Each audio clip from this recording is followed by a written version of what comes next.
Daniel Sims, welcome to the Human Capital Innovations Podcast. Thank you for having me, John. It's great to be here. It is a pleasure to be with you. You're joining us from Wisconsin. I'm south of Salt Lake City in Utah. And today we're going to be talking about diversity, equity, and inclusion, and more specifically, a new model for DEI education that you've been working on and working with organizations and leaders.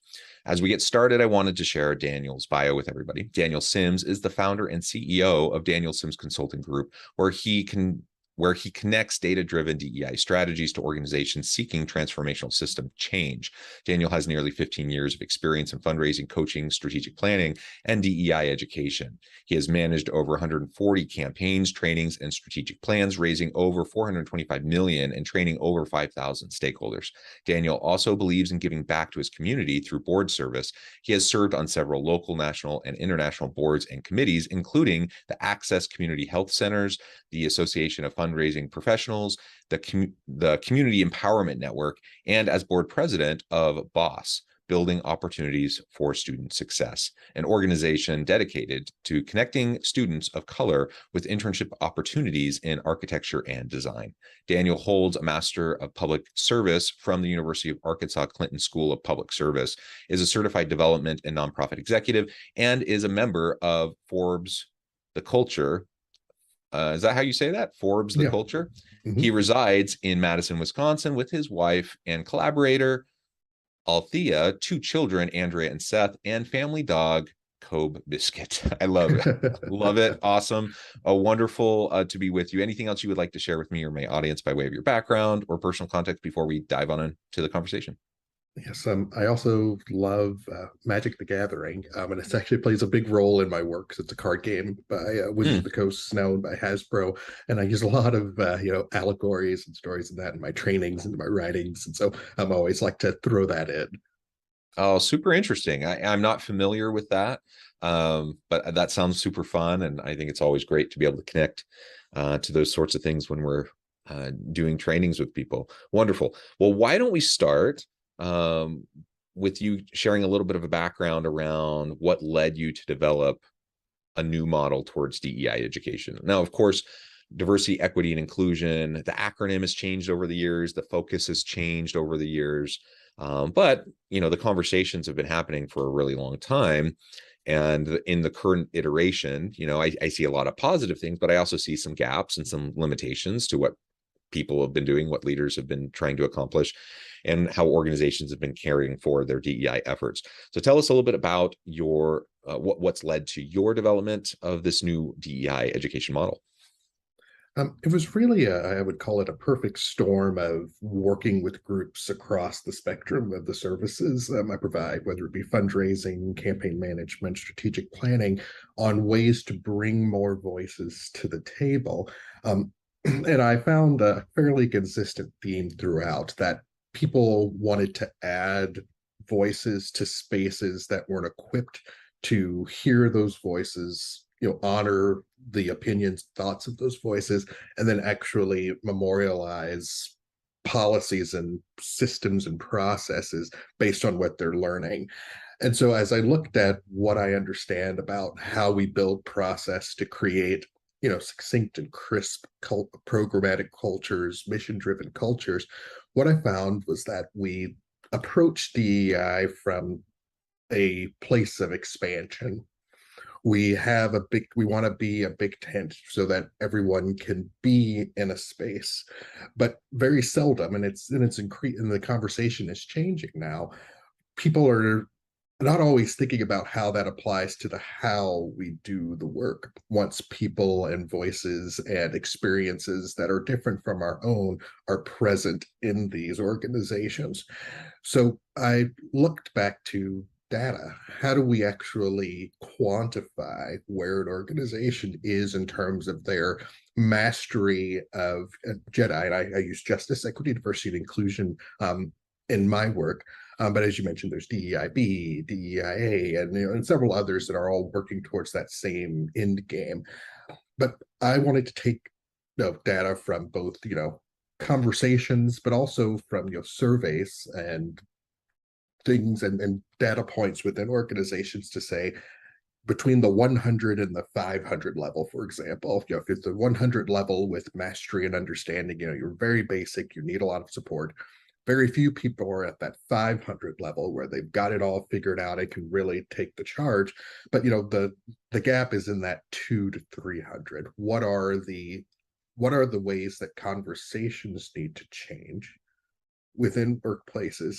How do we consistently provide safe spaces to surface what we believe and what our values are, both personally and professionally, and then translate that into programmatic change that works, that lasts, and is also measurable, so that we're continuing this iterative design thinking based change to keep organizations in front of any challenge that could threaten the type of work they want to do by limiting the number of people and the number of experiences that we allow.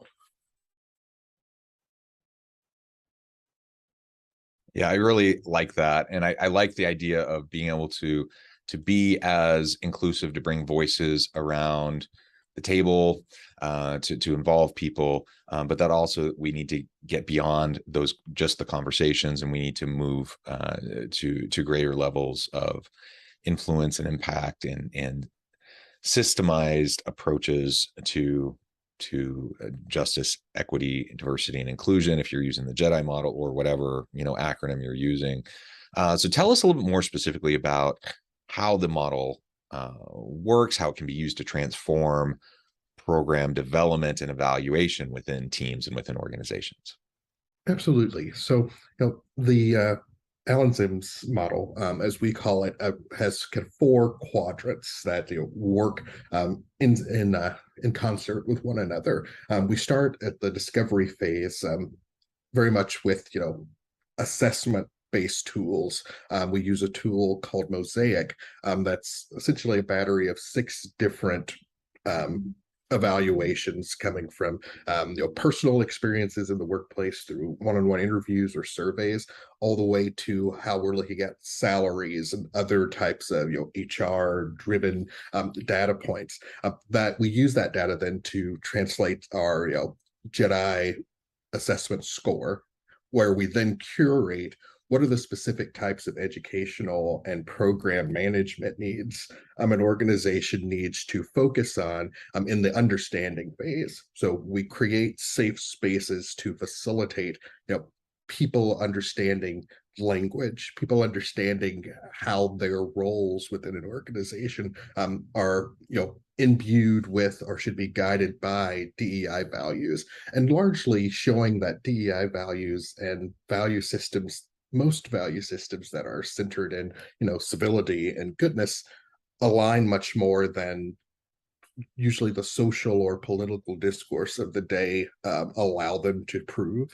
I think that's a good way to say that. So we're taking the information that we're learning in those training courses, and then working with the strategic plans and other guiding documents to say, based on what we're finding, what are the specific planks of program life or HR or other quadrants within the organization that need change. And so then, using all of this data that we're continuing to gather almost in real time, we're then able to provide recommendations on how we change pay structure. What does it look like to change the recruitment standard, but then also provide, for example, mentorship and other types of wraparound support when we bring people into organizations. We then, at the end, call it, it's not really an end game because this is a continual iterative process, but we come to a place of cultural reckoning.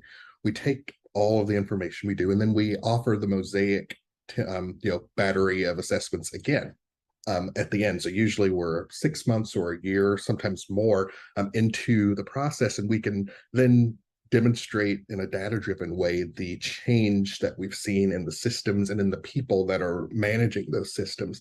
And it also then allows us to surface other issues or potential issues that can continue to be worked on using the model.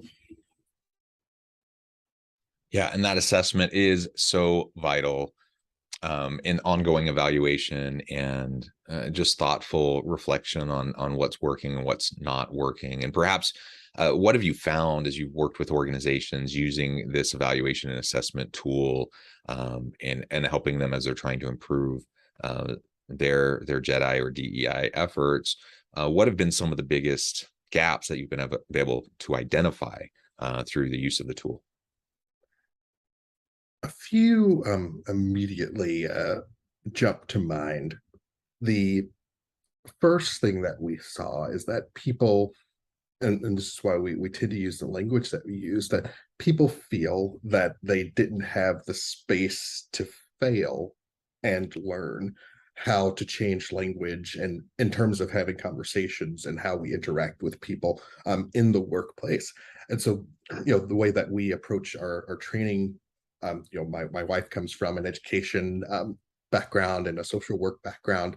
And so when we're working together, we have the tools and structures in place to create therapeutic like space so that people can feel safe asking questions that seem hard or saying things that seem hard, and that there's a level of appreciation for that. And there's a direct correlation between that appreciation and how social environments and workplaces change from the initial mosaic application to our end application. A second thing that we find more often than not is that organizations have struggled to align DEI priorities in their organic strategic plans. And so we provide language and strategies to make DEI part of all the natural direction that a company or an organization is heading in. I'm sure you can Google any number of places right now that have a standard strategic plan and then a DEI specific plan that makes it a lot easier to be frank, ignore or not focus on or invest in as heavily. And so by holding an organization and its leadership accountable by looking at how we're integrating the values and the beliefs that an organization agrees on through this process, it has increased exponentially the amount of long-term DEI investment and programming that we see from organizations that we've worked with. So those are probably some of the biggies that we continue to find. Yeah, both of those are very consistent with all the conversations I'm having with leaders and organizations. And when I think about that second one specifically around, man, just making sure that there's alignment between the overall organizational strategic pillars and our efforts in the inclusion space, that so often is very much lacking. So finding that alignment is going to be really important as first step towards dismantling structures of oppression and being able to create the mechanisms, the structures, the systems that are actually going to promote true justice and equity and opportunities for inclusion and belonging within every organization, with every team. And that really feeds into that first point you made, just making sure that everyone feels safe to be part of the team, part of the conversation, that they can be in the process of learning and developing and growing as they go, because that is one of the big challenges in this space. I'm a straight cisgender white dude.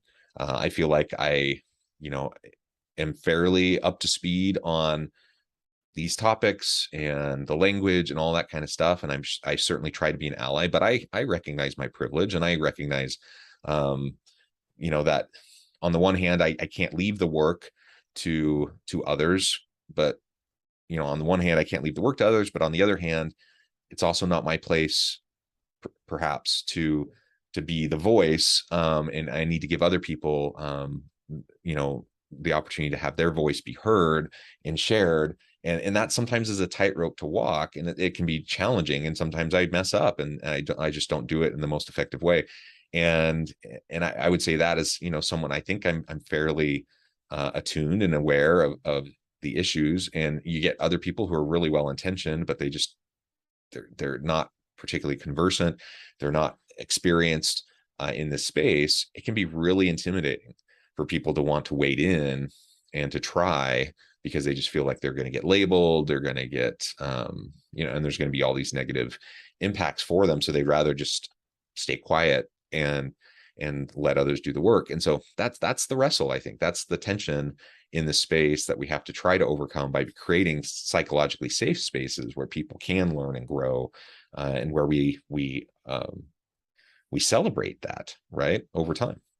Absolutely. And, and so much of the work that's happening, we have this tendency to want to race towards the explicit, apparent change that can be seen publicly without, as you said, really creating the place of psychological safety that's necessary to delve into these topics that are hard and multi-generational and visceral and guttural for some. And so for me, if you start at the structural change level, as you said, you want to be able to change the resource flows and your policies and your practices, but more importantly, without understanding, I'm in a psychologically safe space to process and to learn. Can you then take on, power dynamics and the connections and the mental, various mental models that then take us from the want to have this explicit thing kind of drive our identity in this work versus the implicit transformative change that is necessary for the long-term global impact that one wants to make. Yeah, excellent. And again, this is a challenging and fraught space. I'm curious, what motivates you and keeps you inspired to keep going with the work, to keep pressing forward despite the challenges, and frankly, despite often the setbacks. I think it's been a pretty turbulent time over the last few years. I think back, I mean, there's been ongoing challenges and issues, to be sure, but if you go back to the early days of the pandemic, for example, and we think about the summer of 2020, what an incredibly challenging time. I can't even imagine how people of color were functioning and dealing with the social upheaval and the challenges around the George Floyd moment, for example. That's just one example of like a gazillion. It's been a really challenging time. So what keeps you inspired and motivated in this space, even amidst those challenges? That's a great question. Thank you for that.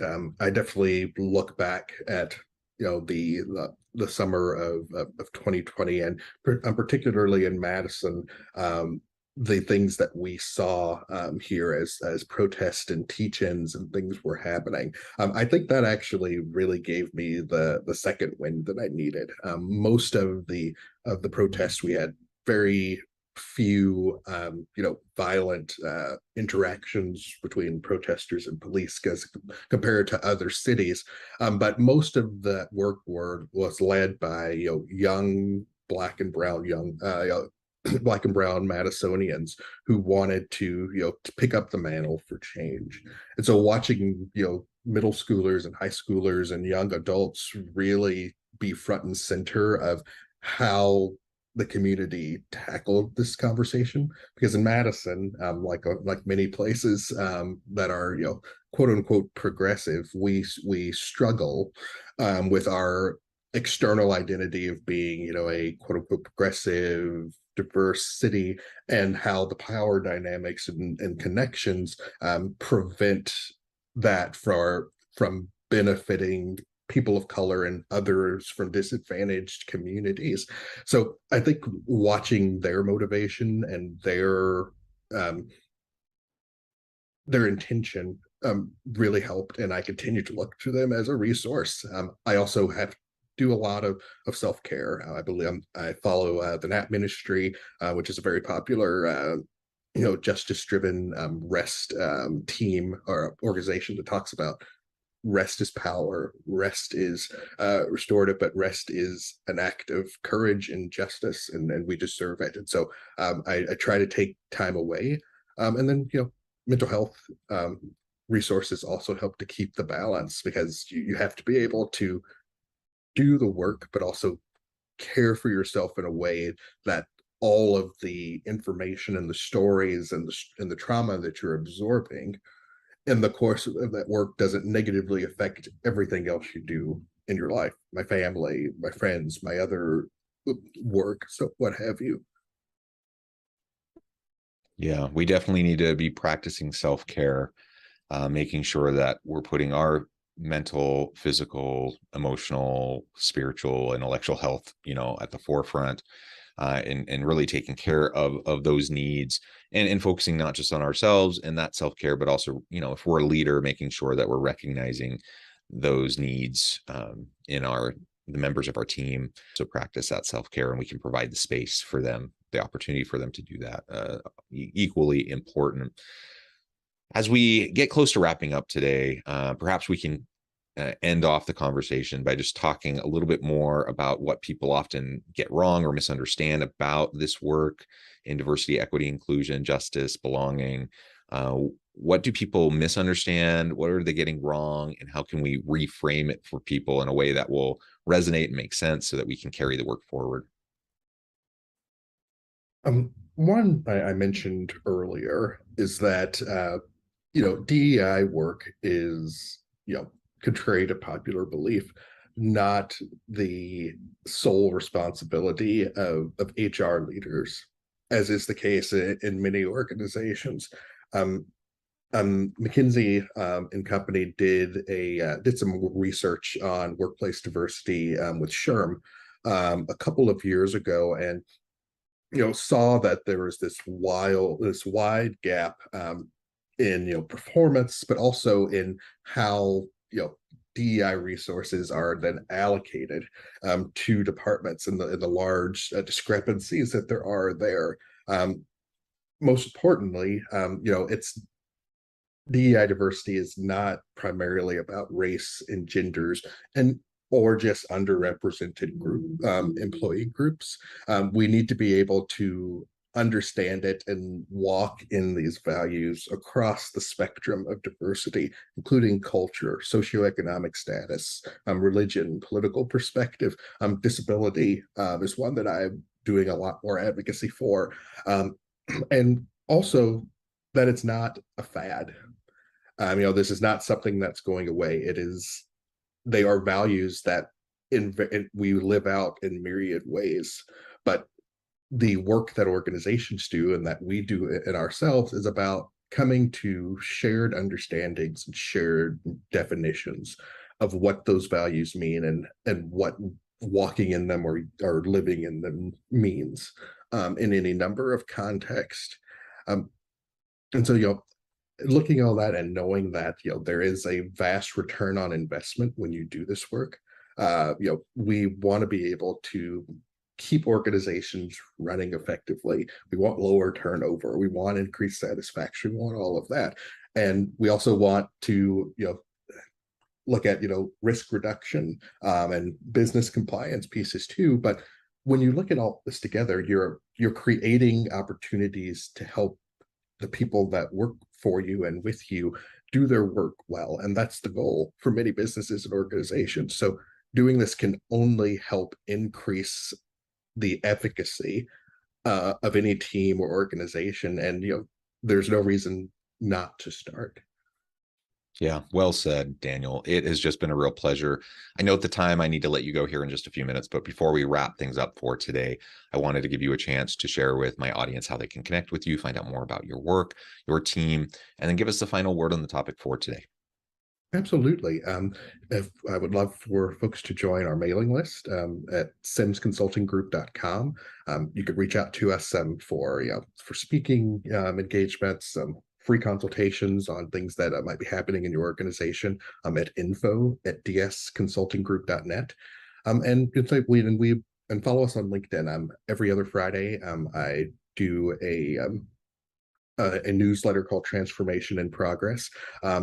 That we took a bit of a hiatus this summer, but we're starting back this fall with a number of new topics that we want to share about various aspects of DEI leadership and self-care that we think are important.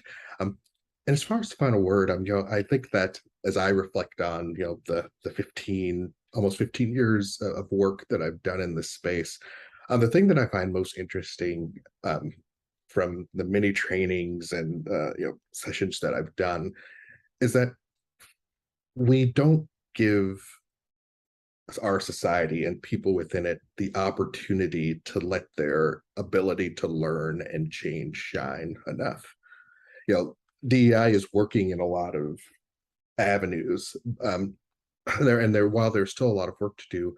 Some of the change that I've seen, in individuals in various training environments, really reinforces for me the power of learning on changing minds and changing attitudes, and giving folks the appropriate space to confront things that we are taught that are wrong or untrue or half true, and in whatever case they might be, and seeing that marked change in how they walk, how they listen, how they respond, is something that, if only for that, it makes going on this journey worth the investment, and the time. And so I hope that folks reflect on that and think about how that looks for them, and we're here to help navigate that with you if and when the time comes. Wonderful. Thank you so much, Daniel. It's been a real pleasure. I encourage my audience to reach out, to get connected, find out more about what Daniel and his team can do for you. And as always, I hope everyone can stay healthy and safe, that you can find meaning and purpose at work each and every day. And I hope you all have a great week.